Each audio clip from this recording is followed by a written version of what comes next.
vibe of this night. Ahora sí, ahora sí. Ese soplido que anuncia tormenta. Sí. Boa tarde. Perdón, benvidas e benvidos a esta segunda parte da sesión. Imos empezar así rápido, sen perder tempo, porque temos un tramo de tempo breve de escasamente unha hora e non queremos perder ningún minuto de escoitar a nosa seguinte conferenciante, a nosa querida e admirada Carmen Loureiro, que seguramente será ben coñecida de moitas e de moitos de vos, e os que non, pois, bueno, facemos unha moi breve presentación. Carmen é docente, foi docente en primaria, en secundaria, e, sobre todo, é docente de docentes. É unha persona que colabora desde hai moito tempo coa formación do profesorado en mil e unha batallas difíciles, complicadas, outras máis doadas, pero normalmente sempre contaxiando un montón de ilusión e ideas interesantes sobre, bueno, se vedes o título, non? Carmen, nos gustaba que estivera hoxe aquí porque este lema que temos este ano, non?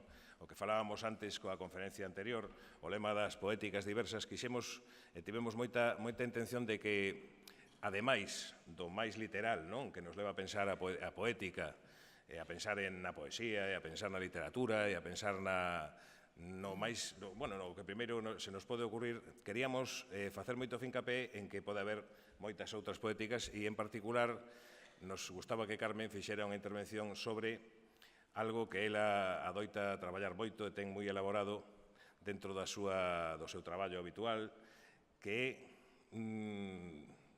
mirar a poética a partir da imaxe, da lectura de imaxes, inspirados nunha imaxe, ou utilizando unha imaxe pois como o primeiro motor, non? Que move a interesarse e a empezar a pensar. E entón con Carmen pois veremos así rápido a poética da imaxe, pero tamén a poética pois do pensamento, non? E a poética do diálogo, que nos leva da man pois da poética da filosofía, non?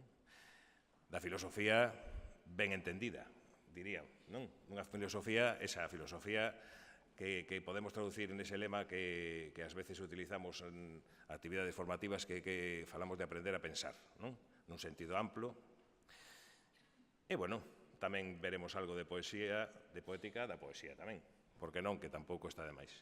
Porque Carme traballou habitualmente no ámbito da literatura e da lingua como docente.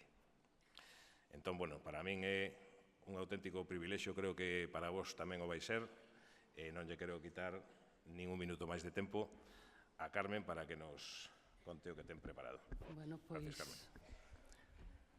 Está por aquí xa a presentación, todavía non.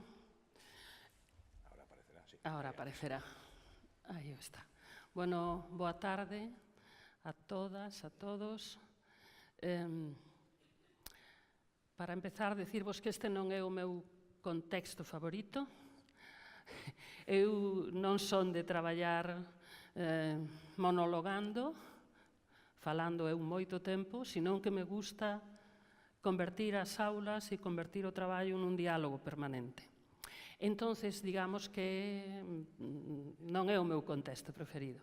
Pero, por outro lado, ten unha cousa positiva, e é que o serdes tantos e tantas, pois é unha oportunidade enorme para poder volver ver moita xente, moita boa xente, coa que levo traballado ao longo destos 23 anos de formación de formadores, de traballo con docentes, porque con alumnos son algúns máis. Entonces, esta ocasión para min tamén é un privilexio ver tantas caras coñecidas, tantas caras queridas, tantas caras que me fixeron sentir ao longo destos 23 anos que moi discretamente, con pouco afán de vender o que se fai, nesta nosa terra fanse moitas cousas, moi boas cousas. E eu son testemunha de que isto é así, porque teño recorrido centos de colexios de primaria, de secundaria, e realmente cada día me sinto máis orgullosa de estar traballando, de ter traballado no ensino público e de ter contacto cada día cos compañeiros e compañeiras do ensino público. Entonces, despois deste pequeno inciso para decirvos o ben que me sinto de verbos, para min unha hora é tan pouco tempo que me teredes que perdonar se en algún momento me acelero contando cousas. Se o fago, facédeme así. Sí? Para, frena, porque vas un pouco apurada. Entonces, empezamos con esta... Eu voume levantar, porque eu estar aquí sentada cóstame un... Cóstame. Entón, se me permitides, voume mover un pouquiño. Dinme que tampouco me mova moito. A min gustaríame moverme por aí, entre vós, sí? Pero dixéronme, non, ti as marcas de referencia, porque senón non hai luz e é un lío e temos que gravar e todo. Entón, non é esta tampouco a situación que máis me gusta, pero aquí vou estar. Empezamos polo título de, en vez de poñer imaginarte, sí, que sería o seu e o correcto, pois intentei provocar un pouquiño coa idea de a imaxen, a arte da imaxen e a segunda palabra que todavía é moito máis, aínda moito máis importante para min, que é o de persensarte. Quero que vos quededes con esta idea, porque logo imos abondar nela. A presentación está acompañada de imaxes moi suxerentes, moitas delas de un fotógrafo extraordinario que Chema Madoz, que sempre me dá para facer un traballo extraordinario co alumnado, e entonces, aínda que non podemos pararnos en cada unha delas, polo menos que vayan suscitando cousiñas. Ás veces poñoas para salientar o que digo e ás veces para xustamente provocar un choque co que digo. De acordo? Pero empecéi con esta, porque esta imaxe, curiosamente, é de un rapaz de quinto de primaria, sí? Que despois de traballar coa fotografía de Chema Madoz, pois ocorreuselle esta idea. Entón, a mí me parece unha, digamos, unha extensión suxerente do que a veces produce o traballo coas imaxes. Entonces, cales son os obxectivos que algunhas persoas nos propoñemos na educación? Os macroobxectivos, os grandes obxectivos. E para algúns de nós son estes tres. Queremos traballar a racionalidade, porque queremos que os nosos alumnos sexan cada vez máis capaces de pensar por sí mesmos, non de ser recipientes baleiros donde todos podemos ir depositando ideas, mentiras, autoengano. Entón, hai que traballar o pensamento, hai que traballar a racionalidade, pero tamén a creatividade. E a creatividade non solamente a creatividade para facer fermosos cadros ou traballos de arte, non, a creatividade vital. Que facemos cando nos tropezamos cunha pedra no camiño e non podemos movela do xeito que a movíamos antes? Pois hai que pensar alternativas. O pensamento creativo axúdanos a buscar saída nas dificultades, non solamente a ser grandes artistas. E o terceiro macroobxectivo, que non sei eu se está moi contemplado nos currículos, é o da sensibilidade.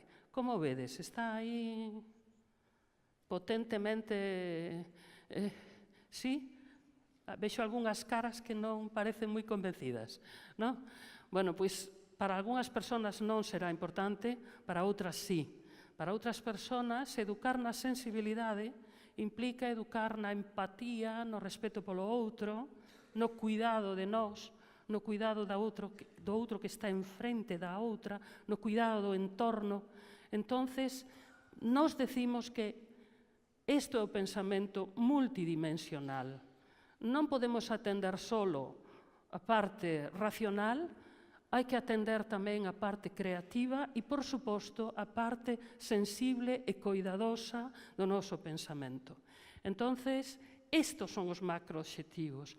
Algúnas persoas compártenos, outras quizá non. Aí están, nós falamos deso. Epa, atrás. E aí ven esta palabra que xa mencionaba no título desta ponencia, persensar. Algúns que xa traballades un pouco na liña que traballamos os que apostamos por facer filosofía para nenos, sí? Sabedes que este é un constructo de Brunner que é unha palabra maleta, porque que é persensar? Percibir, sentir e pensar. Porque realmente non funcionamos de maneira alternativa, como se fósemos un intermitente. Ahora percibo, ahora penso, ahora sinto, a cousa non vai así. Ahora mesmo todos aquí estamos percibindo cos sentidos, si ou non? A lo menos a vista, o oído, o olfato, gusto un pouco menos, que ímos facer, pero bueno, xa chegará, tomastes un café no descanso. Estades sentindo algo, tedes un tono emocional básico, de máis tranquilidade, máis calma ou de máis excitación, de aburrimento ou de interese, sí?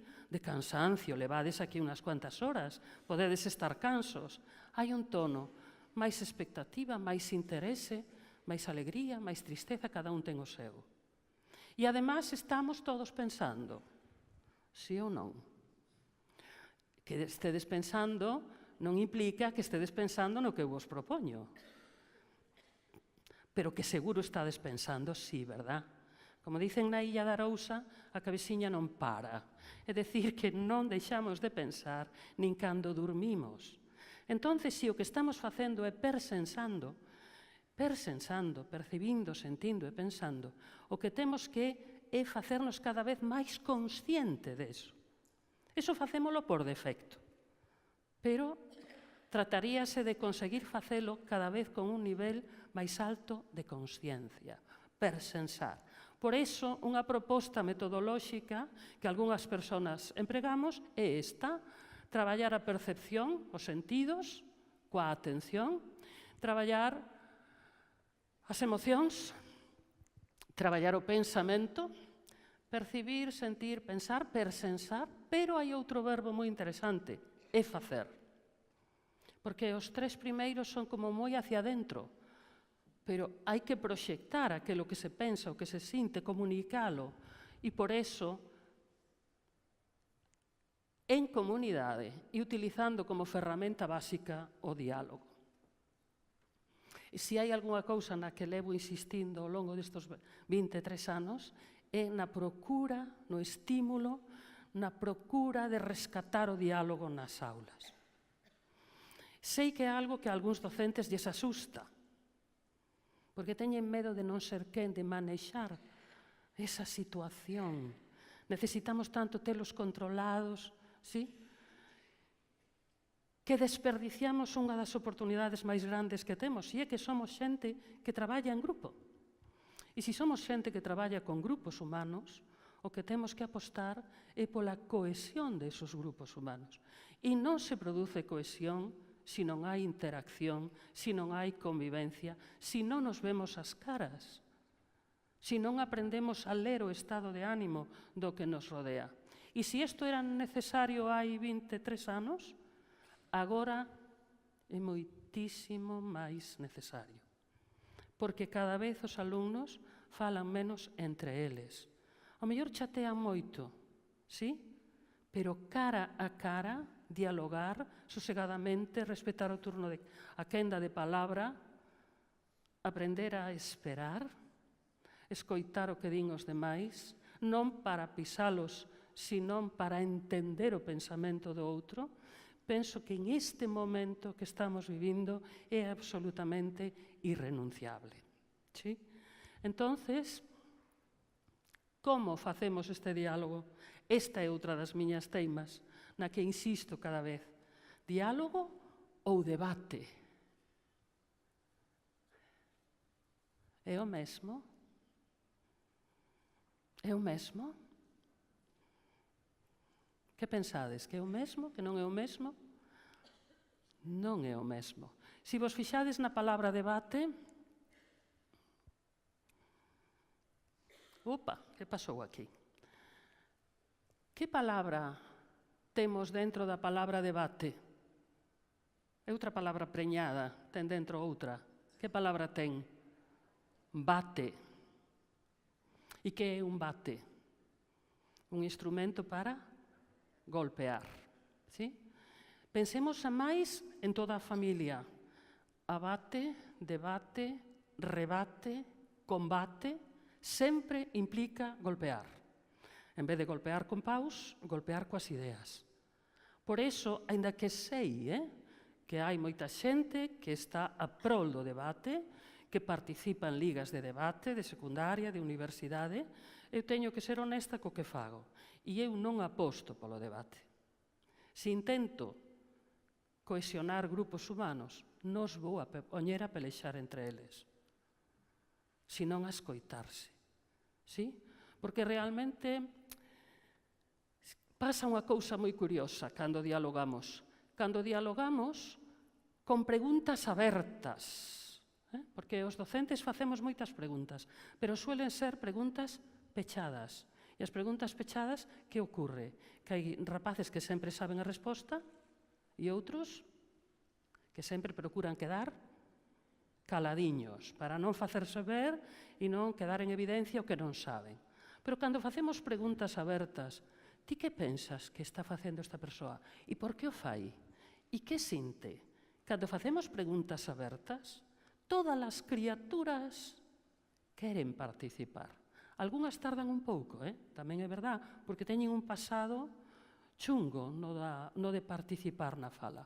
Pero se nos exercitamos nas preguntas abertas, que non xulgan, que non consideran as respostas un erro, senón unha oportunidade para repreguntar, se además conseguimos ter un contexto seguro, e que é un contexto seguro, unha situación na que eles non teñen medo de falar, porque temos traballado o grupo de tal xeito, teñen unhas normas claras, temos traballado os modais, a maneira de tratarse uns aos outros. Se iso se consigue, se conseguimos un mínimo de cohesión de grupo, ninguén vai ter medo para falar. Se esas dúas situacións se dan, o máis probable é que se vaya producindo un empoderamento de quen? Dos que nunca falaban. ¿Sí? Os que nunca falaban empézanse a soltar e os que sempre tiñan a última palabra van aprendendo que tamén teñen que escoitar aos seus compañeiros que seguramente teñen cousas moi interesantes que dicir. Entonces, preguntas abertas, contexto seguro, vaise producir isto. ¿Sí? Porque hai unha metáfora de Ortega que di que a verdade é como a Isis miriónima, a Isis das 1000 caras, dos 1000 nomes. Realmente a procura da verdade é complexa. Por iso non temos que pelexarnos pola verdade. Como decía Machado, a túa verdade non, a verdade. E ven comigo a buscala. A túa, garda aí un pouquiño. Entonces, no diálogo non intentamos impoñer unha verdade, sino procurar ser cada vez máis veraces, cada vez máis honestos e cada vez máis atentos ás outras miradas. Entonces, isto nos leva a este exemplo que temos aquí. Porque nós a veces estamos moi seguros de que o que decimos é verdade. ¿Sí? Seguro que escoitastes a alguén. E eu digo isto, porque eu digo sempre a verdade. Escoitastes isto algunha vez? Normalmente, cando unha persona di eso, non está falando da verdade, está falando da súa opinión. E as opinións son moi respetables, pero non son a verdade. Non deixan de ser unha opinión. Entonces, incluso decimos, é verdade, e é verdade porque o vin eu. Incluso se o viches, ten coidado. Ao mellor tampouco é verdade. Porque, que vemos aquí? Unha resposta pequeniña, ainda que non podamos dialogar moito. Que vemos aquí? Unha cidade. Sí?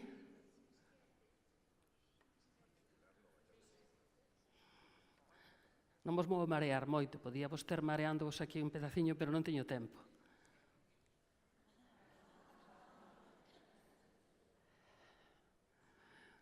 Non era unha cidade. Sí? A primeira impresión visual son os enganos visuais de sempre, non? Pero, no fondo, é un toque. Incluso cando ves algo, tens que manter un certo rigor e non fiarte incluso de algunhas cousas que ves. ¿Sí? Por iso, para traballar co alumnado, como decía antes Paco, motores de arranque do pensamento, a nós gustanos utilizar para facilitar os camiños, os contos, os xogos e a arte. Contos, xogos, arte. Por que contos, xogos, arte? Por que vos parece? Que teñen estas propostas que nos axudan a arrancar, a poñer en marcha o motor do diálogo con interese? Pois, teñen moitas cousas que poderíamos falar durante moito tempo, pero recordade que hai 5 dimensións da motivación moi importantes a non esquecer, verdad? 5 dimensións. A primeira é chamada da atención, alerta. Que implica eso? Que se algo me chama a atención, atrapa a mirada, estou enfocando nesa situación. Un conto, un xogo, unha obra de arte son quen de atrapar a mirada. Cumplen este primer criterio, sí ou non? Non todos, pero algúns sí. Segundo criterio, se algo chama a miña atención, vou hacia eso que chama a miña atención. Sí? Eu suelo poñer como exemplo, que suele resultar moi gráfico, preguntarlle a unha persona que ten unha parella se a primeira vez que veu a súa parella chamou a súa atención. Como sodes moitos aquí, algúns tedes parella, que, sí ou non? Sí. E se non foi a primeira, en algún momento chamou a atención. Se algo chama a miña atención, vou hacia eso. Fostes hacia eso? Claro, cando vas hacia eso pode pasar que se cumplan as expectativas e que digas, oh, sí, sí, que ben, ou que digas, tampouco era para tanto. E marcho. Pero vamos a supoñer que sí, que sí. Chamou a miña atención, acerqueime a eso, e, ademais, a dimensión hedónica. Aquel contacto produciu un certo prazer. A que sí, Paco? Bueno, está revivindo Paco a súa situación emocional. Ai, unha situación placentera. E que ocorre coas situacións placenteras? Tendemos a repetilas ou a non repetir? O que nos gusta, se produce la frecuentación. E entón pasamos á seguinte dimensión, que é a dimensión valorativa. Xa non é só o que me guste esta persoa, é que ademais a considero importante, imprescindible, non quero perdela, é algo precioso, algo valioso, ¿sí? E a última dimensión, e ademais a dimensión energizante. Cando estou con esta persoa, estou un plus máis desperto, máis alegre, máis aberto á experiencia, máis sensible, sí ou non? Iso non quere decir que a cousa dure para sempre, pero que en algún momento é así, a que sí? Sí. É dicir, si conseguimos chamar a atención, atraer a mirada, producir algo de prazer, que o alumnado, e agora estamos pensando no traballo, non na compañeira de Paco. Xa deixamos aí a Olga, tranquila. No. Estamos pensando no noso traballo. Si atrapamos a atención, si estamos atentos ao que pasa aí, lle produce un certo placer, que ocorre con esas actividades que todos, seguro e todas, en algún momento fostes testigos desto? Que fan os rapaces cando algo lles gusta moito? Queren repetir. Profe, cando volvemos facer o que sexa que fagades vos, que consiga motivar ao vosso alumnado? Cando a experiencia é placentera, queren repetir. Sí ou non? E notámoslles que están aprendendo porque están con unha mirada máis brillante, con unha atención, con unha enerxía distinta. Sodes todas e todos testigos desto que vos estou dicindo. Que é difícil manter este estado durante as 5 horas ou as 6. É verdad, non se pode manter permanentemente o estado de gracia. Pero, ao menos, cando iniciamos calquera proxecto, deberíamos tratar de que ese inicio fose motivador, porque sería a maneira de manter o significado, o sentido, a finalidade do proxecto. Entonces, nós escollemos contos e xogos e arte porque fan isto moi ben. Sí? Cumplen esas 5 dimensións e por eso son ferramentas extraordinarias.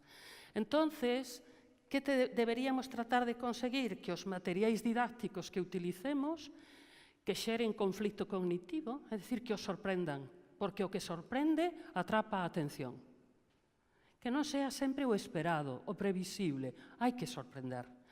Que, ademais, contribuyan á afinación sensorial, porque todos os coñecementos entran polos sentidos. Hai que dar aos sentidos un traballo, unha afinación maior da que habitualmente teñen, que inviten a ler todo tipo de textos, pero non solamente textos escritos. A cara dunha persona é un texto, e hai que aprender a ler ese texto, porque se aprendemos a ler ese texto, vamos a regular a nosa comunicación de outro xeito. Tamén é verdade que hai xente que aprende a ler os textos para logo manipular.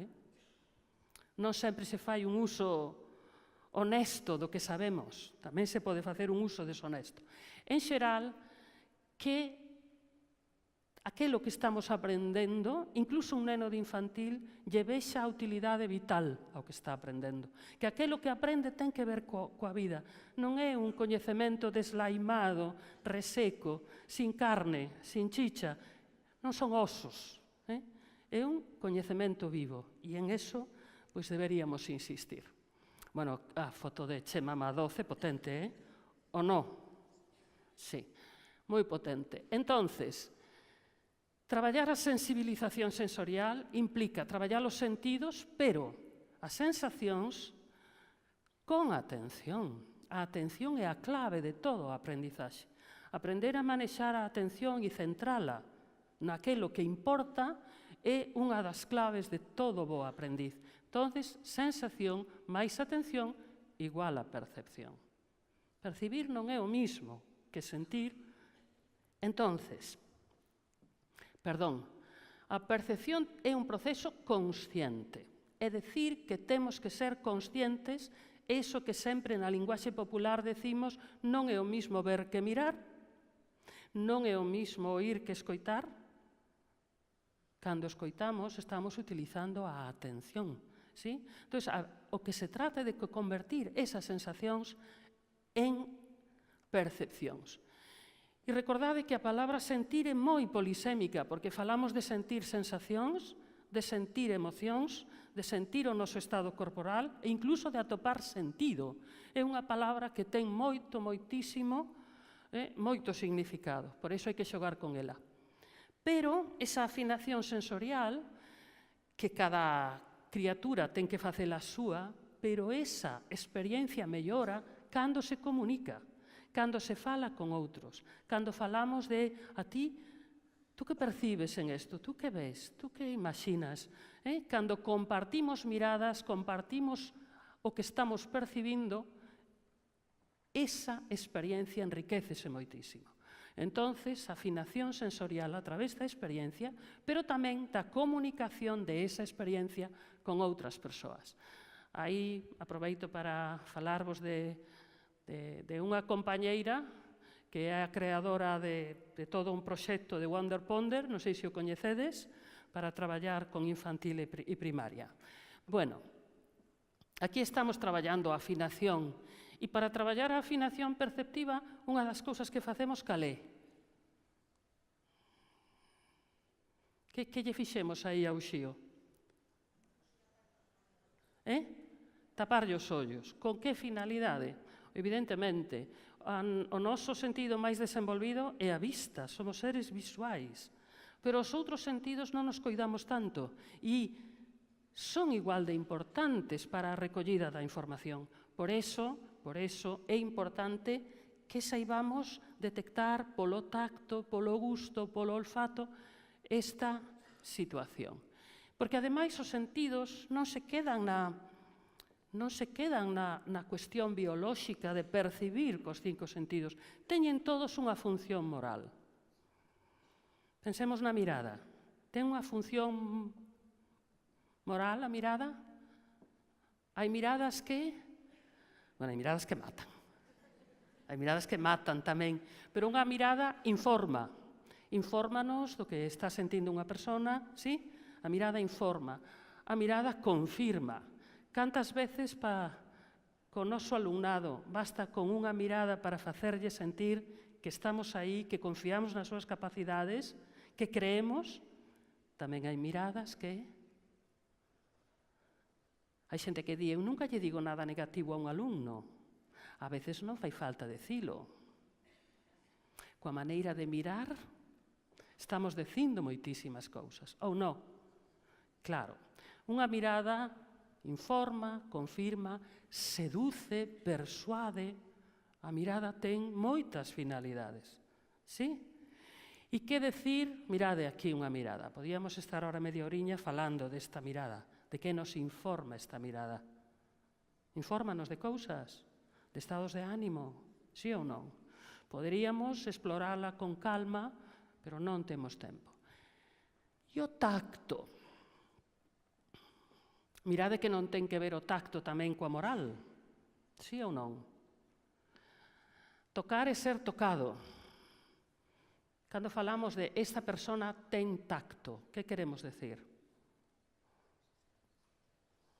Non é só o que sabe tocar e discriminar o que é liso do que é rugoso. Queremos dicir que sabe tratar con delicadeza, que non ofende. Pero tamén falamos de tocar e tentar, como abuso, como entrada na intimidade de outro. Sí? Todo ese componente do tacto. Pensade no olfato e no gusto, que foron considerados pecados capitais. Sí? Porque o gusto levábanos á gula, o olfato á vanidade, teñen un componente oír e escoitar. Isto é moi importante para min, para todas as persoas que traballamos o diálogo, escoitar que implica atención a outra persoa, pero non só atención, consideración, respeto, sí? E de iso falamos cando falamos dunha escoita activa, que non é só escoitar as palabras, é escoitar tamén desde que estado de ánimo nos está falando quen nos fala, por que nos fala así. Entonces, ser e sentirte escoitado por outras persoas fai que aumente a nosa estima, ou non? Que nos sintamos valorados, que nos sintamos ben. Neste modelo de traballo do que vos falaba ao principio, nos tratamos de fortalecer as habilidades de pensamento e acostumamos a agrupalas en 5 grupos, que son as habilidades de investigación, de percepción, primeiro, as perceptivas, as habilidades de investigación, que consisten en tomar información do medio, ¿sí? Investigar o que nos rodea, habilidades de conceptualización, eu o medio podo observalo, investigalo, pero non o podo guardar no meu cerebro. O que gardo son palabras e imaxes, non podo meter o mundo na miña cabeza, non cabe, pero podo conceptualizar o mundo. Habilidades de conceptualización. Habilidades de razoamento, que son aquelas que do que o mundo nos dá e as palabras traducen o mundo a palabras, pero coas habilidades de razoamento tratamos de ir máis alá. É dicir, de avanzar un pouquiño máis, non de reproducir a realidade. E, por último, estas que me interesan especialmente hoxe, as habilidades de traducción. Que entendemos nós por habilidades de traducción? Claro, cando a vos falan de traducción, en que pensades? En 2 linguas, sí? Pasar do alemán ao francés, do castelán. Pero as habilidades de traducción son moitísimo máis amplas. Porque escoitar unha música e convertila nun paso de danza é unha habilidade de traducción. Mirar un cadro e convertilo nun conto é unha habilidade de traducción. Sí? Habilidades de traducción son todas aquelas que preservan o sentido cambiando a linguaxe. É dicir, que decimos o mismo, pero con distintas linguaxes. Sí? Entonces, non imos miralas, se tedes curiosidade por saber cales son todas estas habilidades, hai moitísima bibliografía, botade unha ollada, non nos imos a parar aquí. Pero sí me vou a parar un pouquiño máis nas de traducción, porque son todas estas que vos sonan moitísimo. Explicar, narrar, describir habilidades de traducción. Por que explicar é unha habilidade de traducción? Sabedes de onde ven a palabra explicar? Ven da palabra plica. E que é unha plica? Un folio doblado, non? Sabedes o que é unha plica? Bueno, entón, que é explicar? Explicar é desplegar. O que estaba plegado, o que estaba escondido, o que estaba tapado, desplegamos e queda á vista, claro, sí? Realmente é unha habilidade que os docentes, en xeral, manexamos ben, ou non?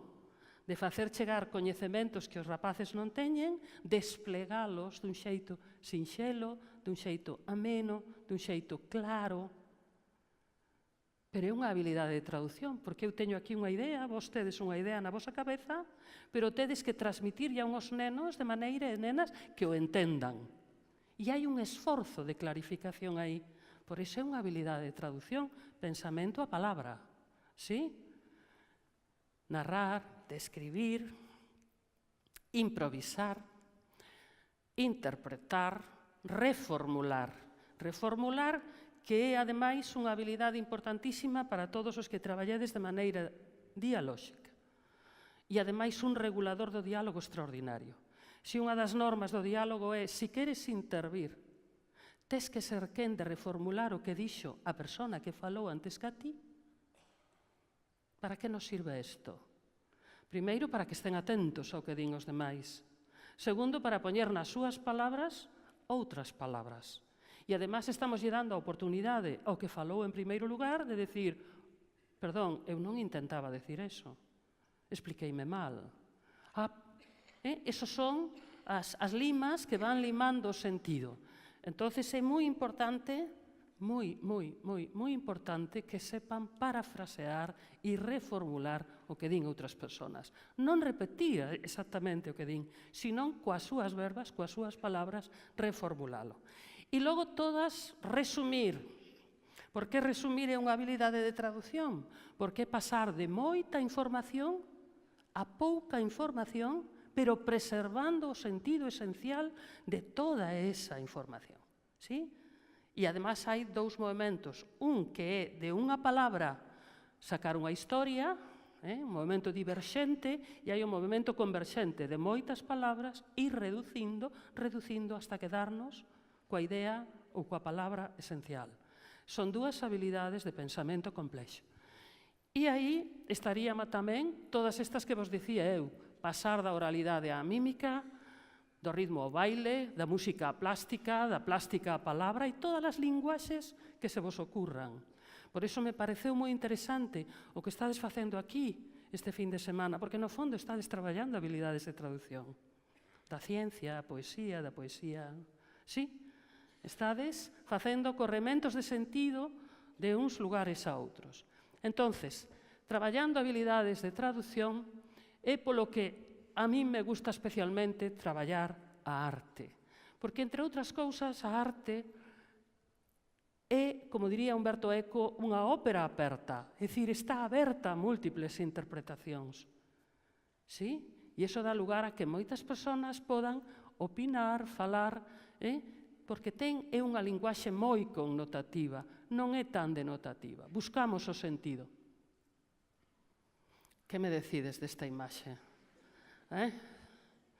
Si, a min recórdame moitísimo ese conto de Galeano que me parece preciosísimo, que é o conto de Santiago Kovadlov, que non conocía o mar, nunca fora a ver o mar. E un día seu pai levouno e había un cordón de dunas, sí? El primeiro non vía máis que dunas, pero unha vez que subeu e veu o mar, quedou mudo de hermosura. E colleulle a seu pai a man, apretoulle e díxolle, papá, axúdame a mirar.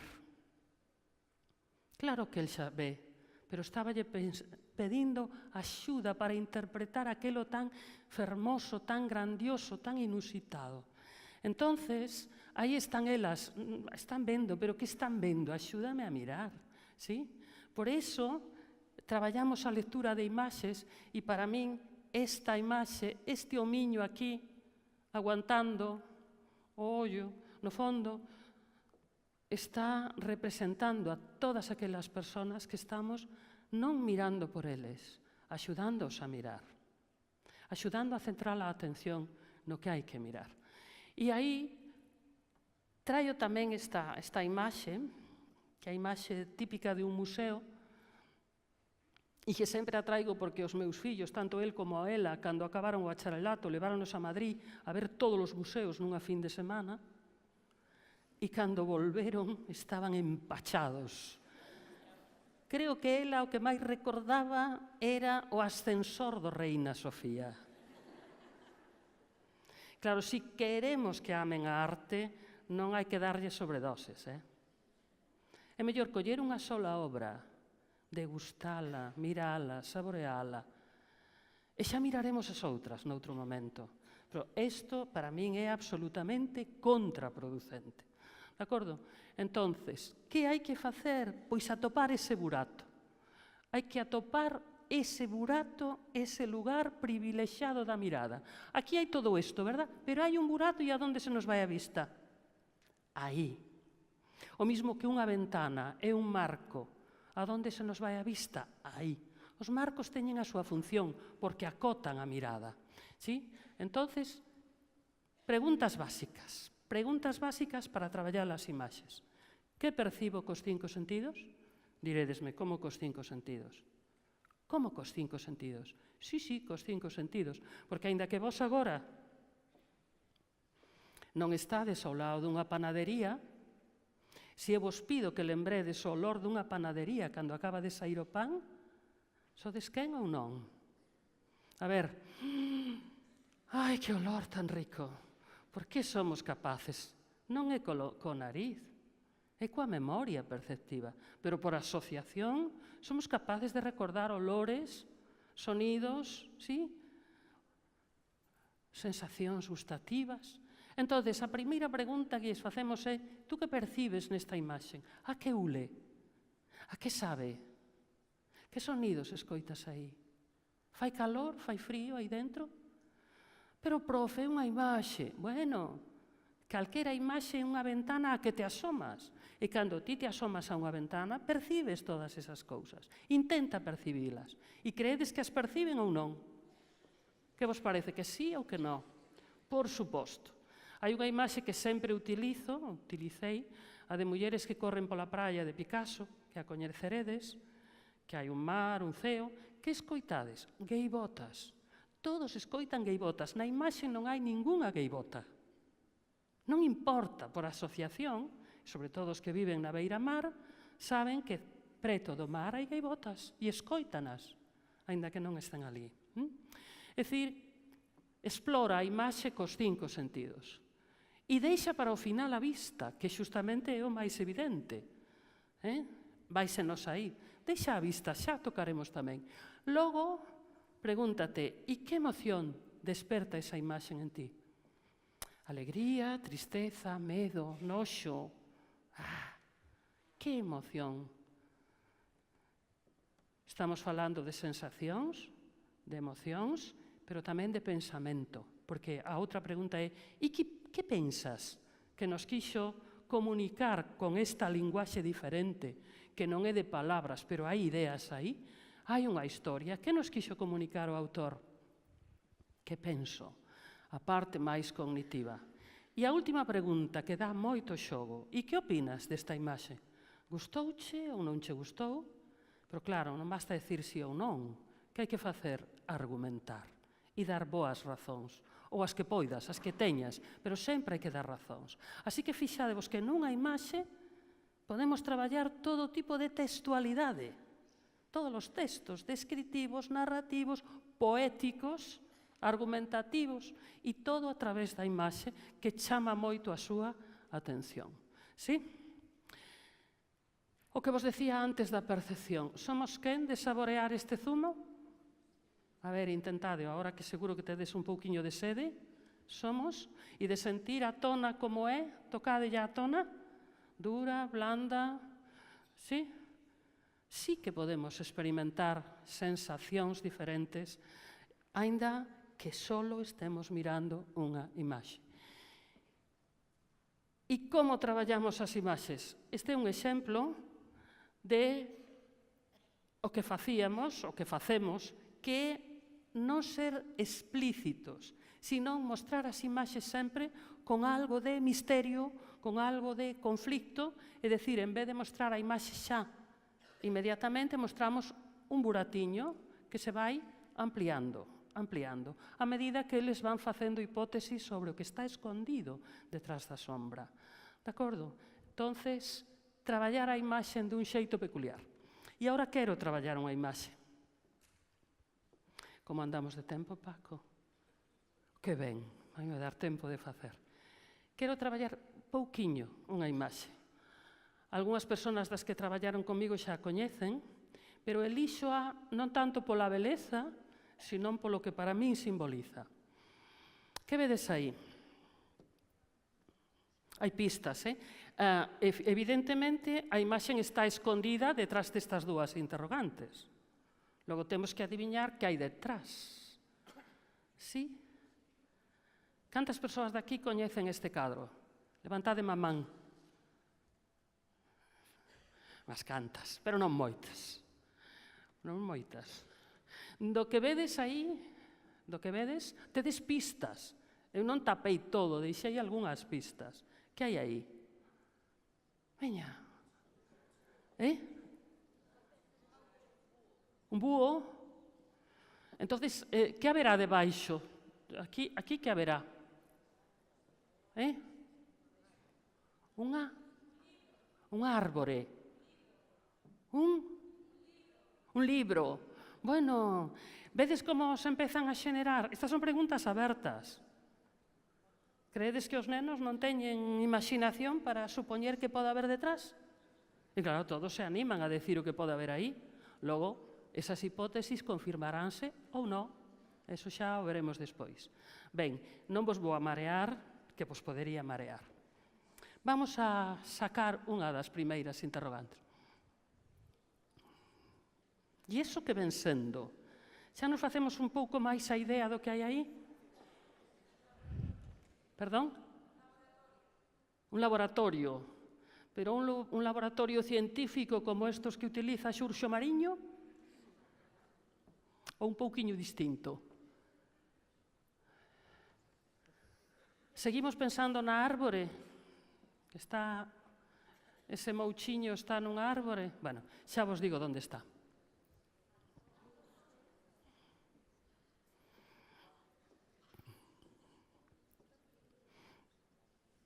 Hai algo que nos sorprenda nesta imaxe. Sí? É un pouquiño, cando facemos todo o proceso completo e lles preguntamos aos nenos se é isto que ule. Isto ule como unha xaula, ule alpiste, a sitio cerrado, non é moi motivadora a cousa, Pero cando empezan a ver que hai aquí realmente? Opa, isto que é? Un moucho, unha moucha? Ai, aí xa temos un problema. Masculino, femenino?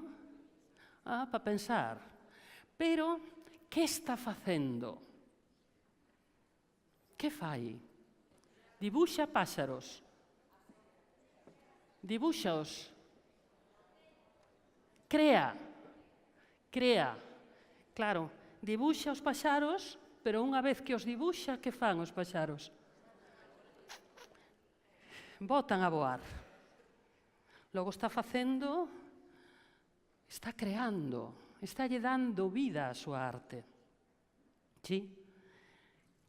E ademais, como fai? Utiliza unha especie de pinceliño que sae de onde? Do corazón. Sí? Sae do corazón. que é un instrumento musical. É o corazón un instrumento musical? Así, é o baixo ostinato, está toda a vida pam, pam. A veces colle ritmo, a veces lento, pero está aí. O que en música chamarían o baixo ostinato, sí? Un instrumento. Pero, sin embargo, elixe como personaxe a un símbolo de qué? Da sabiduría. É dicir que aquí esta persoa, este animal mitolóxico, isto que sexa, está creando coa súa mente, coa súa razón, pero tamén coa súa emoción. Sí? E ademais se utiliza a materia que extrae da natureza, que son as cores primarias, materia, e ademais se utiliza enerxía. Materia, enerxía, razón, emoción. Aí é unha imaxe potente. Por que potente? Porque nos está falando do que pretenden todos os creadores. Todo creador, cando crea un conto, cando crea un poema, cando crea un cadro, unha escultura, que pretende? Darlle vida. E que cando os lectores ou os espectadores observen a súa obra, lle volvan a dar vida. Que cada vez que abrides un libro, ese libro volva a cobrar vida. Porque se non cobra vida, o que faredes será pechalo ao cabo dun minuto. Si ou non? Entonces, imaxes que nos falan da complexidade de armonizar a razón coa emoción. Sí? Pero que nos fan pensar. Por eso, ás veces, non son as imaxes máis bonitas as que mellor funcionan. Porque dunha imaxe moi bonita e moi armoniosa, a veces só podemos decir eso, que bonito, Pero importa tamén que nos remova un pouquiño por dentro, que nos faga sentir e que nos faga pensar. O alumnado, os rapaces e as rapazas, gústalles moitísimo traballar con imaxes. Unha experiencia de 38 anos, dime que sí. E aconsello vos que probedes. A biblioteca é un lugar extraordinario para facelo, porque ademais é un entorno onde poden traballar véndose as caras habitualmente, onde poden dialogar con tranquilidade e non a presión do contido que hai que aprender ese día, esa hora, sí? Entonces, traballade con imaxes. Funciona moi ben. E xa para ir acabando, imos avaliar que estivemos facendo, sí? O contido desta pequena sesión, xa me gustaría estar 2 ou 3 horas para facervos falar moitísimo, pero non puido ser. E volvemos ás imaxes de Chema Madoz. Se eu vos preguntara o contido de isto que estivemos facendo agora aquí, con que imaxe o relacionaríades?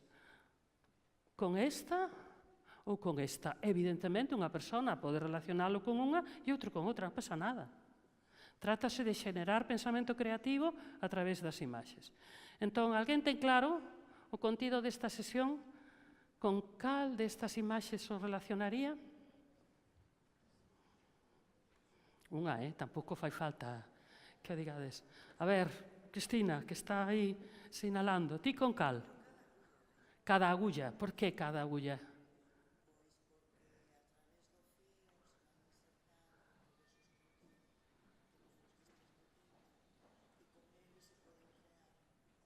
A través do fío se van ensartando os contidos.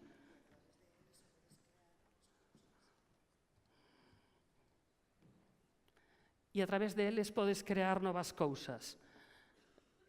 Cristina pensa eso. Tedes que pensar o mesmo os demais? Pois non. Podedes elexir esa mesma imaxe por outras razóns, a outra hai múltiples. Porque además seguro que tedes múltiples experiencias do que acaba de ocurrir aquí. Ou creedes que todas vos ides co mesmo? Sí? No, imposible. Imposible. Entonces, a Cristina gústalle máis esa porque lle pareceuche que os contidos estaban ensartados? Sí.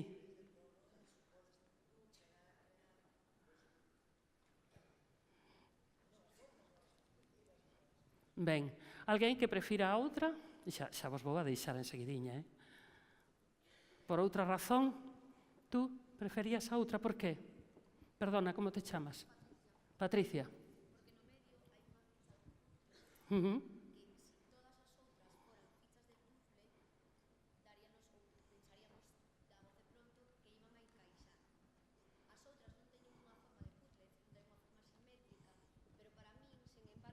encaixan todas, porque se se unen formarán unha gota. Ujú. E o que dixeches ti, cada un pode ter unha visión de unha imaxe e non temos por que ter todos a mesma visión cuadriculada. E podemos... A pesar de todo, formar un conxunto. Sí. Era esa a idea? Moi ben. Vou acabando xa, perdonade. Outras dúas propostas de Chema Madoz, como foron os contidos. Pensade nas dúas maletas. A que se parece máis a unha ou a outra o contido desta sesión? Pensade o vós, quedade pensando neso.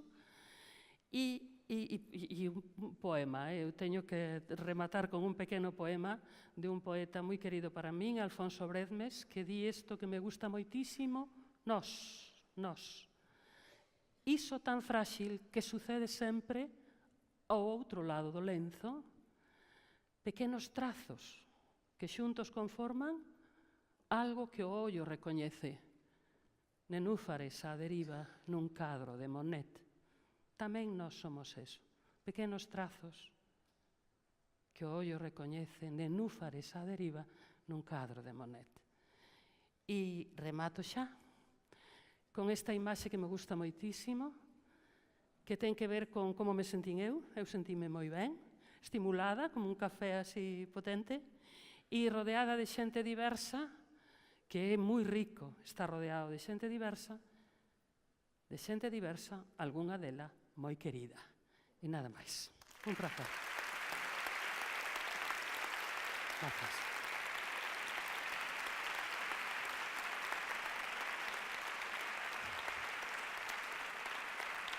Gracias.